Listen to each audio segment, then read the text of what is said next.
Hello students, आप सभी का एक बार फिर स्वागत है। आज देखिए मैं शुरुआत कर रहा हूँ प्रश्नावली 11.2 जो कि त्रिविमीय ज्यामिति में सरल रेखा से संबंधित है। अब देखिए इसका जो पहला क्वेश्चन दिया गया है, मैं चलिए पढ़ देता हूँ। दर्शाइए कि दिक् कोसाइन वाली तीन रेखाएं परस्पर लंबवत हैं। देखिए तीन रेखाओं की दिक् कोसाइन है, यानी कि दिक् कोज्याएं। ये पहली रेखा की दिक् कोज्या, ये दूसरी रेखा की दिक् कोज्या और ये तीसरी रेखा की दिक् कोज्या। ये तीनों आपस में लंबवत हैं, ये सिद्ध करके दिखाना। अब देखिए लंबवत का मैंने आपको पिछले वीडियो में आपको प्रतिबंध बताया था कि दो रेखाएं अगर लंबवत होती हैं तो इनके दिक् अनुपातों के गुणनफलों का योगफल वो शून्य होता है, यानी कि a1 a2 plus b1 b2 plus c1 c2 equal to 0। यहां देखिए दिक् अनुपात नहीं दे रखे हैं, यहां दिक् कोसाइन है। चलिए मैं इस तरह से लिख देता हूं। मान लीजिए पहली रेखा है, इसके दिक् कोसाइन L1 M1 N1, दूसरी रेखा के दिक् कोसाइन L2 M2 और N2, और तीसरी रेखा के दिक् कोसाइन L3 M3 और N3। तीनों रेखाओं के दिक् कोसाइन, और ये तीनों रेखाएं परस्पर लंबवत हैं, ये सिद्ध करके दिखाना है। तो जो प्रतिबंध हमने दिक् अनुपात में पढ़ा कि a1 a2 plus b1 b2 plus c1 c2 equal to 0, यहां भी देखिए यही है। मान लीजिए अगर मुझे ये दोनों रेखाएं लंबवत दिखानी है तो इसका मतलब ये है मुझे ये मान निकाल के दिखाना पड़ेगा L1 L2 plus M1 M2 plus N1 M2। ये अगर शून्य हो जाएगा, ये दिक् कोसाइन पे भी लागू होता है, दिक् कोसाइन पे भी ये प्रतिबंध लागू होता है। ये बात आप लोग ध्यान रखेंगे। उससे देखिए कोई फर्क नहीं पड़ता है। जो cos थीटा का सूत्र है उसे हम दिक् अनुपात के रूप में भी लिख सकते हैं। चलिए अब देखते हैं क्या आएगा। L1 L2 plus M1 M2 plus N1 N2, इसका मान L1 इंटू L2 यानी 12 गुना 4 48 बटे 169, M1 इंटू M2 माइनस के 36 बटे 169, N1 इंटू N2 यानी कि माइनस के 12 बटे 169। तो 48 माइनस 48 0 बटे 169, यानी कि ये हो गया 0। इसका मतलब ये बात सिद्ध हो गई कि पहली और दूसरी रेखाएं परस्पर लंबवत हैं। अब आती है दूसरी और तीसरी रेखाएं, ये भी परस्पर लंबवत होनी चाहिए। तो इसके लिए हमें देखिए दिखाना पड़ेगा L2 L3 plus M2 M3 plus N2 N3 equal to, ये भी कुछ ना कुछ आएगा। चलिए मैं छोड़ देता हूं, आप लोग होमवर्क में कर सकते हैं। ये भी प्रूफ होकर 0 आना चाहिए, यानी दूसरी और तीसरी भी आपस में कैसी है, लंबवत। फिर आते हैं पहली और तीसरी पे, यानी हमें L1 L3 plus M1 M3 plus N1 N3 ये भी दिखाना है 0। अगर ये भी 0 हो गया तो पहली और तीसरी भी परस्पर लंबवत हैं। इससे सिद्ध होता है कि तीनों रेखाएं एक दूसरे के लंबवत हैं। ये बात प्रूफ हो गई। पहला क्वेश्चन देखिए बहुत सिंपल था, केवल लंबवत प्रूफ करके दिखाना है, कोई इतनी प्रॉब्लम इसमें नहीं थी। अब देखिए जो दूसरा क्वेश्चन आपको दिया गया है, यहां देखिए दो बिंदु दे रखे हैं आपको, दो बिंदुओं से जाने वाली रेखा।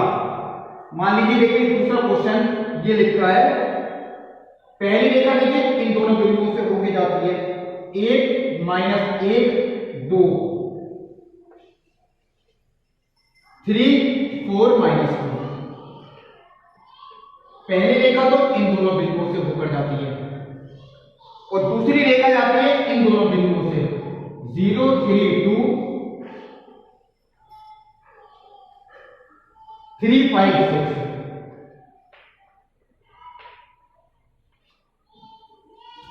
पहली रेखा इन दोनों बिंदुओं से जाती है, दूसरी रेखा इन दोनों बिंदुओं से जाती है।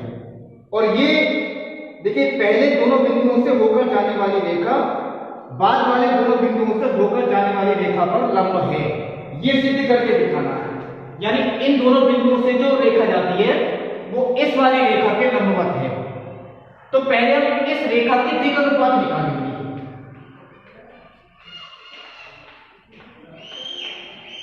ये बात देखिए मैं आपको बता चुका हूं, अगर कोई रेखा दो बिंदुओं से होकर जाती है तो उसके दिक् अनुपात हम निकाल सकते हैं x2 minus x1, 3 minus 1 2, y2 minus y1 5, z2 minus z1। ये पहली रेखा के दिक् अनुपात हो गए। अब आते हैं देखिए दूसरी रेखा के दिक् अनुपात।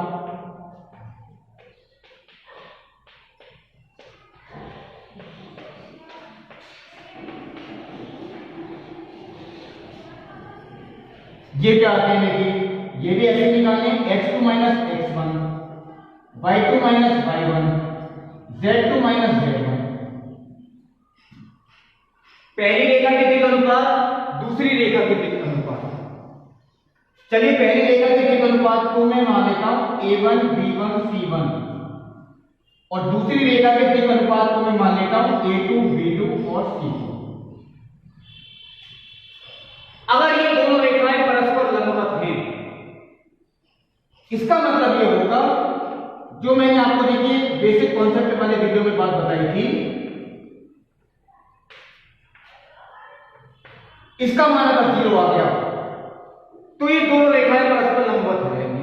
चलिए देखते हैं, 2 गुणा 3 यानी 6, 5 गुणा 2 यानी कि 10, माइनस के 4 गुणा 4 माइनस के 16 यानी कि 0।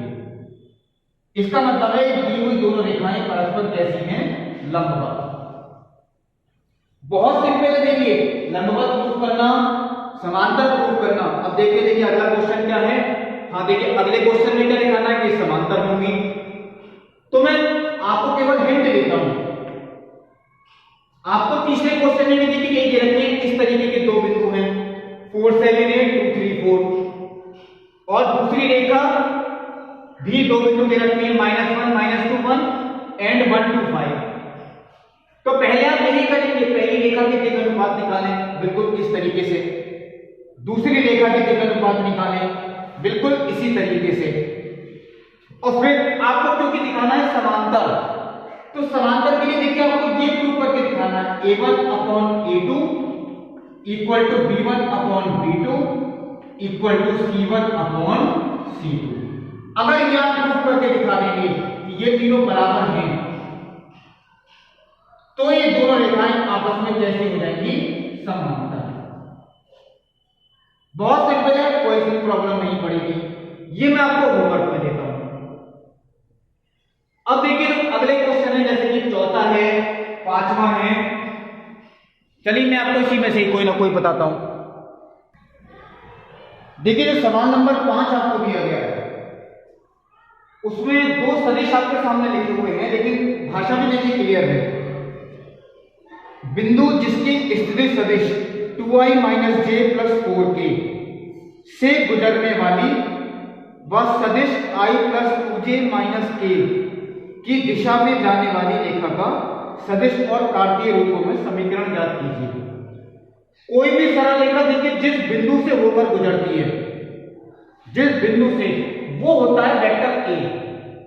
यानी ऐसा बिंदु जिसका स्थिति सदिश जिससे होकर रेखा गुजरती है वो हमेशा वेक्टर a होता है, और जिसकी दिशा में होती है रेखा वो होता है देखिए वेक्टर b। मैंने आपको देखिए सूत्र सिद्ध करते वक्त में ये बात बताई थी, जिस बिंदु से होकर रेखा जाती है वो वेक्टर a होता है, और रेखा की जो दिशा होती है वो होती है वेक्टर b।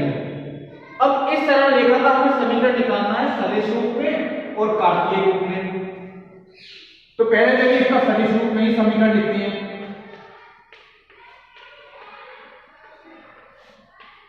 जो मैंने आपको देखिए बात बताई थी, vector r equal to vector a plus lambda vector b, ये सूत्र है।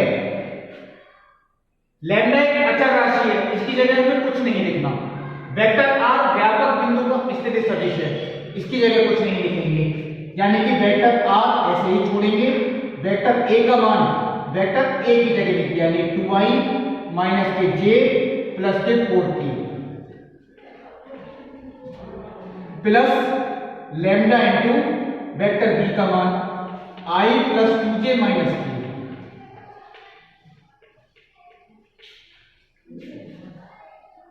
ये आ गया, देखिए यही समीकरण है, इतना आप लोग छोड़ सकते हैं, इसमें कोई गलती नहीं है। इस समीकरण को हम इतना ही छोड़ देंगे, ये सदिश रूप का समीकरण हो गया। लेकिन अब इसका हमें कार्तीय रूप भी निकालना है,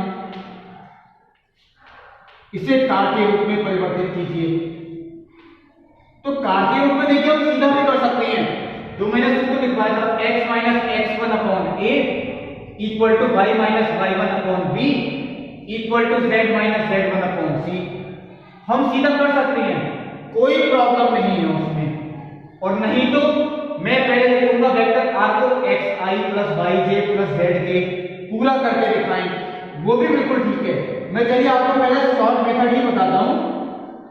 रेखा जिस बिंदु से होकर जाती है वो आपको देखिए दिया हुआ है, और उसके जो निर्देशांक है 2 माइनस 1 4, वो आप निर्देशांकों के रूप में लिख रहे हैं 2 माइनस 1 और 4।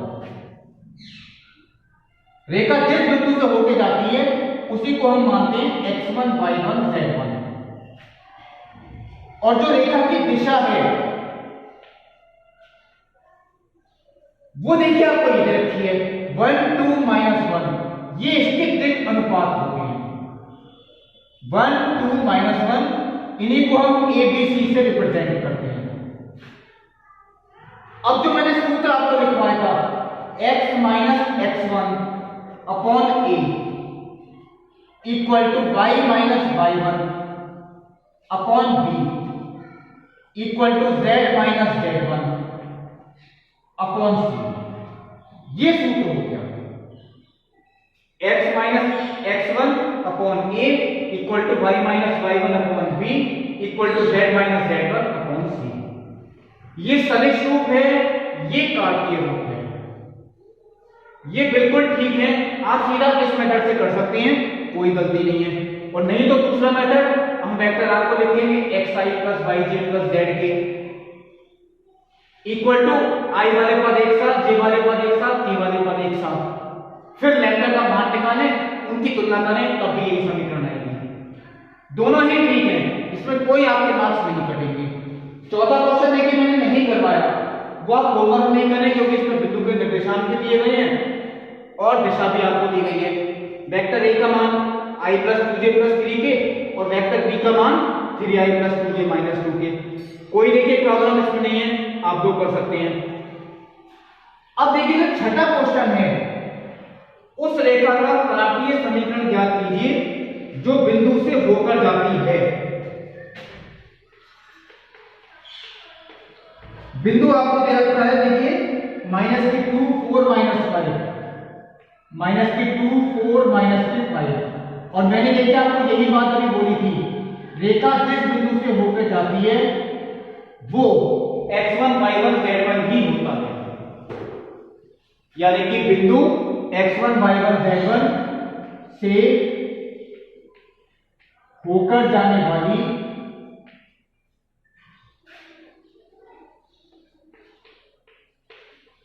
रेखा का समीकरण।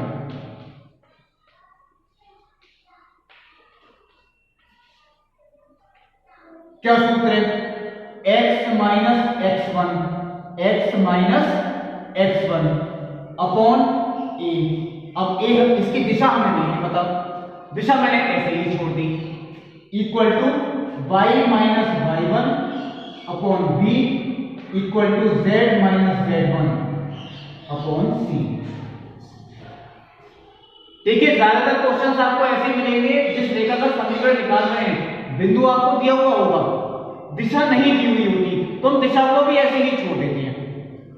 इसे मैंने मान लिया समीकरण नंबर 1। अब ये रेखा, यानी जो रेखा हमें जिसकी समीकरण निकालनी है, यह रेखा एक अन्य रेखा जो कि आपको देखिए बुक में लिखी हुई है, क्या है उसका समीकरण? x plus 3 upon 3 equal to y minus 4 upon 5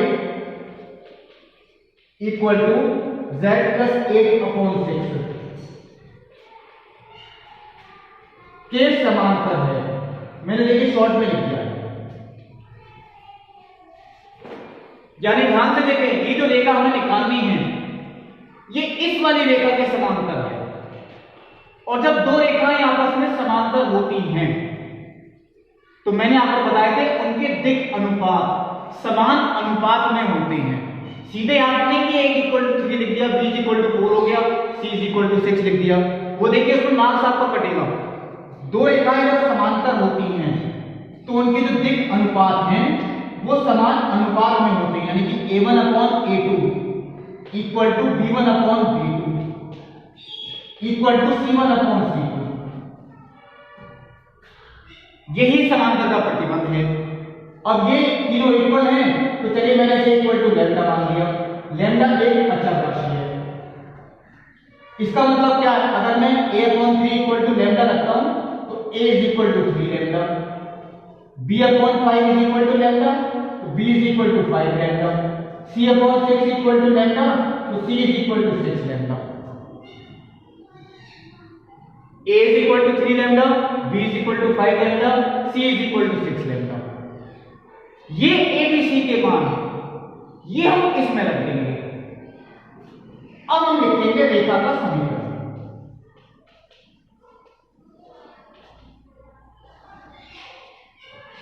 x plus 2 upon 3 lambda, y minus 4 upon 5 lambda, z minus 5 upon 6 lambda. अब लैम्डा जो कि सब में कॉमन है तो हम लैम्डा से अगर गुणा कर दें पूरी समीकरण की कॉमन चीज तो हट जाएगी, तो समीकरण आपकी देखिए केवल यही बची, यानी x plus 2 upon 3 is equal to y minus 4 upon 5 equal to z minus 5 upon 6। ये आपका समीकरण हो गया। आप लोग सीधा मान देखिए ना रखें a is equal to 3, b is equal to 5, c is equal to 6, आप लोग यही सोचेंगे, लेकिन उसमें देखिए मार्क्स आपका कटेगा। जब दो रेखाएं समांतर होती हैं तो इनके दिक् अनुपात सीधे इक्वल नहीं होते, वो समान अनुपात में होते हैं। तब आप एबीसी के मान निकाल के जब रखेंगे वो आपका समीकरण बिल्कुल ठीक है। ये हुआ देखिए क्वेश्चन नंबर 6। क्वेश्चन नंबर 4 मैंने आपको होमवर्क में दिया। अब देखिए जो क्वेश्चन नंबर 7 है, एक रेखा का कार्तीय समीकरण आपको दे रखा है, इसका सदिश समीकरण ज्ञात कीजिए। चलिए ये मैं आपको करके दिखाता हूं, लेकिन 8वां क्वेश्चन ये आपको होमवर्क में करना है। अब जो मैं क्वेश्चन आपको करके दिखा रहा हूं, क्वेश्चन नंबर 7। क्वेश्चन नंबर 7 में देखिए आपको एक सरल रेखा का कार्तीय समीकरण दिया गया है। समीकरण निकालना नहीं है, समीकरण पता है, लेकिन इसको हमें सदिश रूप में कन्वर्ट करना है। एक कार्तीय समीकरण को सदिश रूप में कैसे कन्वर्ट करें, यही आपको इस क्वेश्चन में सीखना है। अब देखिए इसका शॉर्ट मेथड भी बता सकता हूं। रेखा जिस बिंदु से होकर जाती है वो ऊपर लिखा है 5, -4 और 6, तुलना करके निकाल सकते हैं हम। और जो रेखा की दिशा है वो है 3, 7, 2। देखिए रेखा जिस बिंदु से होकर जाती है वो भी हमें पता है, x1, y1, z1। मैं आपको देखिए तुलना करके दिखाता हूं। इसकी अगर हम तुलना करते हैं किससे, x minus x1 upon a equal to y minus y1 upon b equal to z minus z1 upon c। तुलना करके देखिए x1 equal to 5, y1 is equal to, देखिए माइनस के y1 इज इक्वल टू 4, इसका मतलब y1 is equal to minus के 4 और z1 is equal to 6, क्योंकि माइनस से माइनस कैंसिल आउट हो गया। तो रेखा जिस बिंदु से होके जाती है वो तो हो गया 5, -4, 6। अब आती है दिशा की बात। a is equal to 3, b is equal to 7, c is equal to 2। यहां देखिए मैंने तुलना की है, तुलना में तो सीधा ही मान निकालना है। a is equal to 3, b is equal to 7, c is equal to 2। तो रेखा जिस बिंदु से होके जाती है उसका अगर हम स्थिति सदिश लिख लें,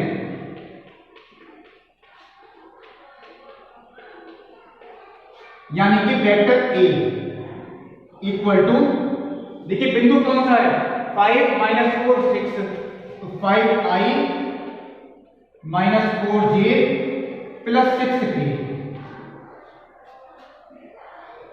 बिंदु का स्थिति सदिश। और जो रेखा की दिशा है यानी कि vector b is equal to, वो देखिए ये है 3i plus 7j plus 2k।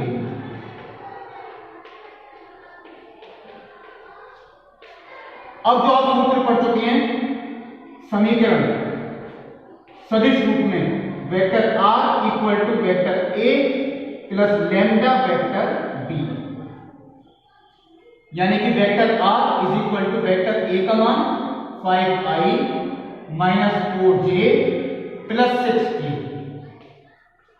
Plus lambda vector b का मान 3i plus 7j plus 2k।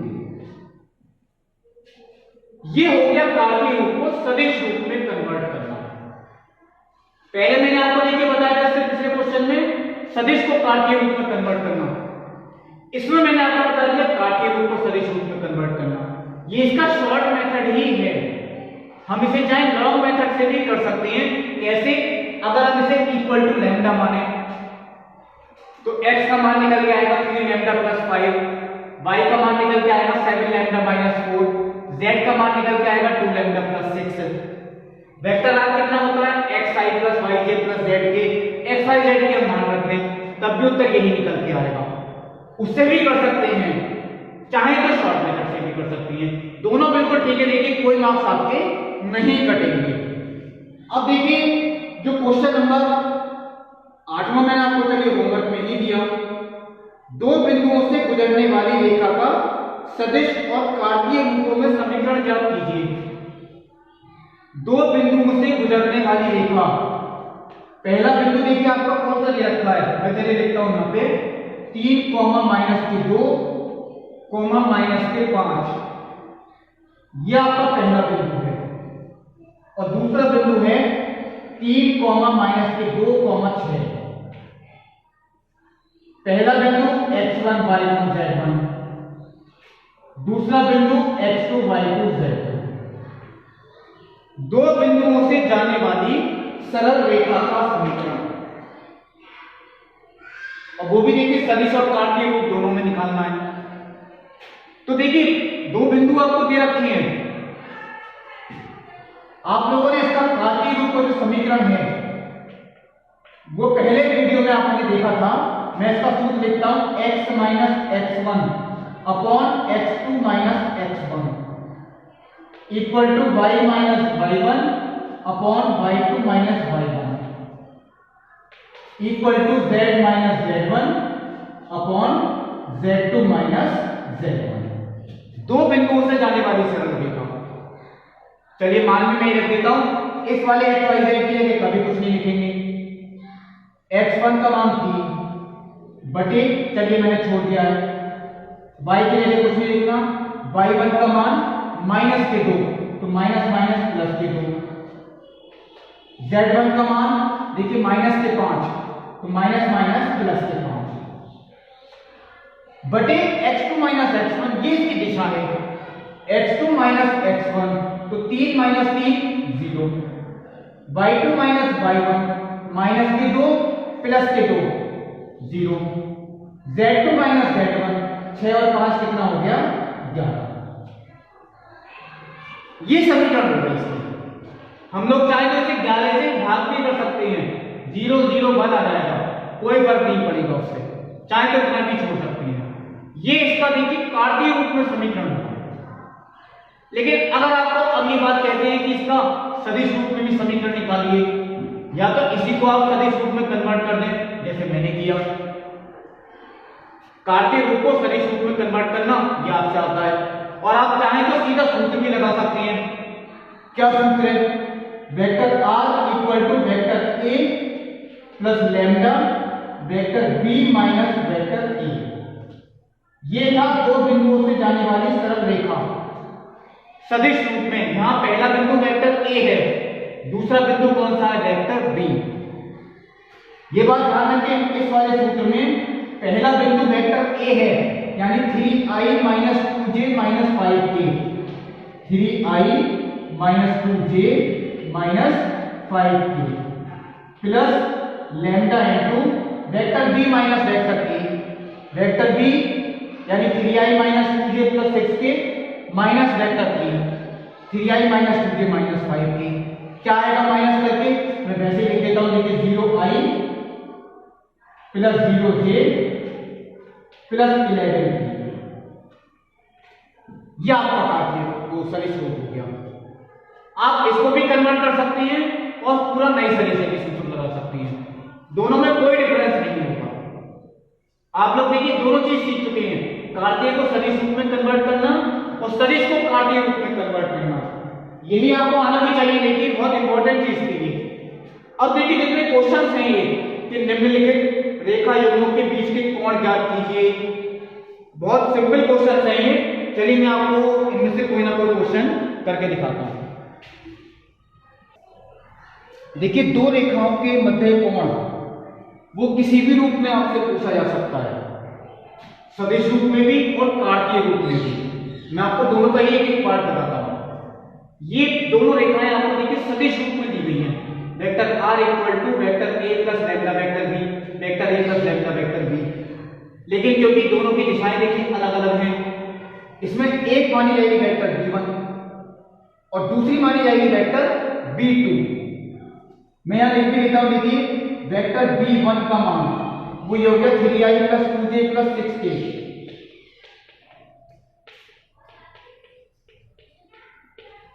और जो वेक्टर b2 का मान है वो हो गया i plus 2j plus 2k।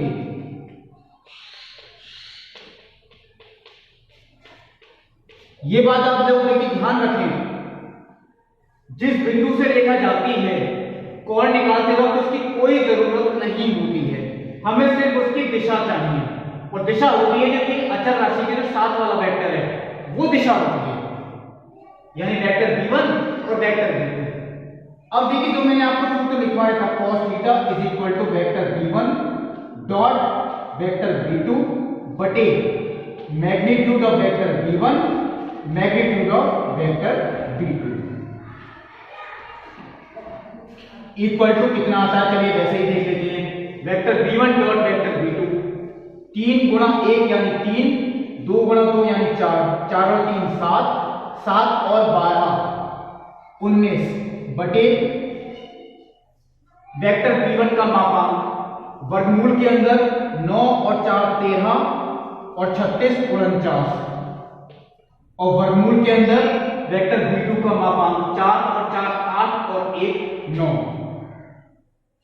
19 बटे 7 गुणा 3 यानी 19 बटे 21 cos theta equal to 19 upon 21। इसका मतलब theta is equal to cos inverse 19 upon 21। यह आपका इस पार्ट का उत्तर।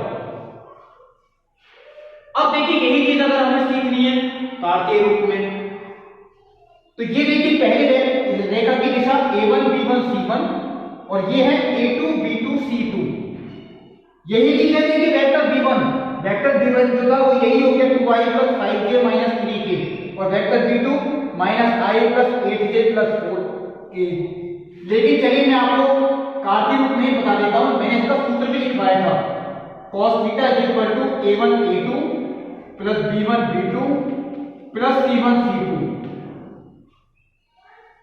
Upon under root a1 square plus b1 square plus c1 square under root a2 square plus b2 square plus c2 square. क्या आएगा देखिए solve करने के लिए आगे लिखते हैं a1 इंटू a2 माइनस के 2 प्लस 40 38 और माइनस के 12 यानी कि 26 अपॉन अंडरवुड 4 प्लस 25 प्लस 9 4 प्लस 9 13 13 प्लस 25 अंडरवुड के अंदर 38 और दूसरी रेखा की जो दिशा की देखिए, वर्गमूल के अंदर 1 प्लस 64 प्लस 16, 64 और 16 80 और 1 81। ये जरूरी नहीं कि पूर्ण वर्ग ही हो, ये देखिए पूर्ण वर्ग थे, कोई प्रॉब्लम नहीं पड़ी। यहां देखिए पूर्ण वर्ग नहीं है, मैं दोबारा देख लेता हूं, 25 और 4 29 और 9 38। इसका मतलब है 26/9 वर्गमूल 38, 26/9 वर्गमूल 38। तो थीटा इक्वल टू हो गया cos इनवर्स 26/9 वर्गमूल 38। ये हुआ इन दोनों रेखाओं के बीच का कोण। अब देखिए इसी तरीके के क्वेश्चन, आपको बहुत अच्छा क्वेश्चन है एक जो इससे आगे लिखा हुआ है। देखिए जो 12वां क्वेश्चन है, बहुत मैं कहूंगा इंपॉर्टेंट क्वेश्चन है। पहली रेखा की समीकरण देखिए आपको इस तरीके से दी, 1 - x/3 equal to 7 - 14 upon 2p equal to z - 3/2। ये देखिए मानक रूप में नहीं है। मानक रूप वो होता है जिसमें x, y और z इनके गुणांक धनात्मक हों, यानी कि पॉजिटिव। x, y, z के गुणांक देखिए पॉजिटिव है तो मानक रूप होता है। यहां x का गुणांक नेगेटिव है, यहां y का गुणांक पॉजिटिव है लेकिन 7 आ गया। मैंने एक बात और देखिए नहीं बताई, x, y, z के गुणांक पॉजिटिव हो प्लस के 1 हो, यानी इनके साथ कोई अलग से संख्या नहीं होनी चाहिए। यहां y के साथ 7 है, ये बिल्कुल ठीक है। देखिए अब मुझे क्या करेंगे, सही करना है तो x का जो भी गुणांक है उससे हम भाग कर देंगे, अंश में भी और हर में भी। x का गुणांक कितना है, -1, तो -1 से अगर हम भाग कर दें अंश में भी और हर में भी, अब देखिए बिल्कुल ठीक हो गया। y का गुणांक कितना है, 7, अगर हम 7 से भाग कर दें अंश में और हर में, ये देखिए बिल्कुल ठीक हो गया। और z का बिल्कुल ठीक था, इसमें कोई चेंज करने की जरूरत नहीं है। ये आपकी पहली रेखा की समीकरण है। चलिए दूसरी रेखा की समीकरण भी देखते हैं। 7 - 7x upon 3p equal to y - 5/1 equal to 6 - z/5। ये भी देखिए मानक रूप में नहीं है। अब देखिए मानक रूप में मुझे ये भी करना पड़ेगा, x का गुणांक माइनस के साथ, अगर हम माइनस के साथ से भाग करते हैं इस तरीके से, अब ये देखिए हो गया मानक रूप, ये बिल्कुल ठीक लिखा हुआ है। ये -1, अगर हम -1 से भाग करें, अब ये बिल्कुल ठीक है। अगर आपको लगता है x का गुणांक +1 नहीं है तो जो भी गुणांक है उससे अंश और हर में भाग कर दें, वो आपकी समीकरण बिल्कुल ठीक हो जाएगी। अब ये दोनों रेखाएं परस्पर लंबवत हैं, तो लंबवत का प्रतिबंध मैंने आपको इसी वीडियो में बताया भी है, a1 a2 + b1 b2 + c1 c2 equal to 0। इससे पिछले वीडियो में प्रूफ भी करके दिखाया था। a1 × a2 यानी -3 गुणा 3p अपॉन -7, तो माइनस माइनस प्लस हो गया, ये हो गया 9p/7। b1 × b2 plus 2p/7, c1 × c2 -10 equal to 0। 11p/7 equal to 10। 11p equal to 70, इसका मतलब p इक्वल टू 70/11। ये आपका p का मान है। यही निकालना था, दो रेखाएं लंबवत हैं तो p का मान ज्ञात कीजिए। लेकिन अगला क्वेश्चन आप होमवर्क में कर सकते हैं, सिद्ध कीजिए कि रेखाएं परस्पर लंब हैं, यानी कि ये आपको 0 प्रूफ करके दिखाना है। a1 a2 + b1 b2 + c1 c2 equal to 0। अब देखिए जो इसके आगे के क्वेश्चंस हैं, यानी कि दो रेखाओं के बीच न्यूनतम दूरी ज्ञात करना, पहले मैं उसको तरीके सूत्र सिद्ध करके दिखाऊंगा आपको, तब उसके क्वेश्चंस बताऊंगा अगले वीडियो में। तब तक के लिए नमस्कार।